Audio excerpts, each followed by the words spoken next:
কথায় বলে আপনের চেয়ে পর ভালো, পরের চেয়ে পণ।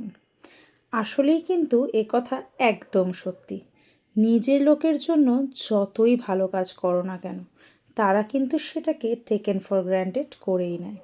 তোমার সময়ের, তোমার খাটনির সবথেকে বড় তোমার ইমোশনের গুরুত্ব কিন্তু বেশিরভাগ মানুষই দিতে পারে না।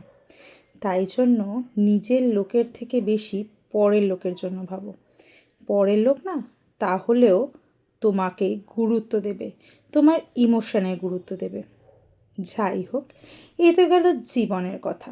আর এই গল্প করতে করতে আমি বসে দিয়েছি দুধ চা। দুধ চায়ের মধ্যে একটু চায়ের মশলাও কিন্তু ইউজ করেছি। জেকের এই টি মশলাটা দারুণ কিন্তু। 1 পিঞ্চ মতন জাস্ট দিয়েই 2 কাপ চা খুব ভালোভাবে হয়ে যায়। আর ফ্লেভারটা কিন্তু দারুণ হয়। এটা কিন্তু বাড়িতেও বানানো সম্ভব। দারচিনি, এলাচ, লবঙ্গ সব রকমের মশলা একটুখানি শুকনো খোলায় টেলে নিয়ে তারপর গুঁড়ো করে ভালোভাবে মিহি করে নিলেই কিন্তু হয়ে যাবে এই ধরনের মশলা।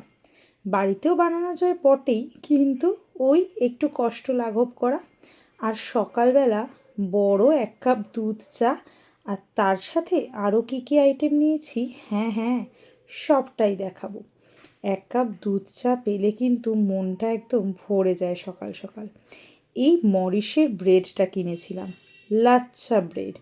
ওপরে অনেক সিজনিং দেখাচ্ছে বটে, কিন্তু ভেতরে অল্পখানেক টুটি ফুটি দেওয়া আছে। আর এটা হলো ব্রাউনি কুকিজ, স্মার্ট বাজার থেকে কিনেছিলাম। খেতে কিন্তু অসম্ভব সুন্দর, ভেতরে বেশ সুন্দর একটা ফিলিংও আছে। এটা দিয়েই সেরে ফেললাম সকালবেলার ব্রেকফাস্ট। আসলে বর নেই বাড়িতে, বর গেছে ট্রেনিংয়ে, কোম্পানির কাজে। সেই জন্য নিজের জন্য আর আলাদা করে কোনো ব্রেকফাস্ট বানাতে একদমই ইচ্ছা করে না। আর ওই যে বললাম, বিস্কিটটা মানে কুকিজটা, ভেতরের ফিলিংটা দেখো একবার, দুর্দান্ত খেতে। কুকিজটা 80 রুপিস মতন প্রাইস নিয়েছিল, বাট পয়সা বাসুল।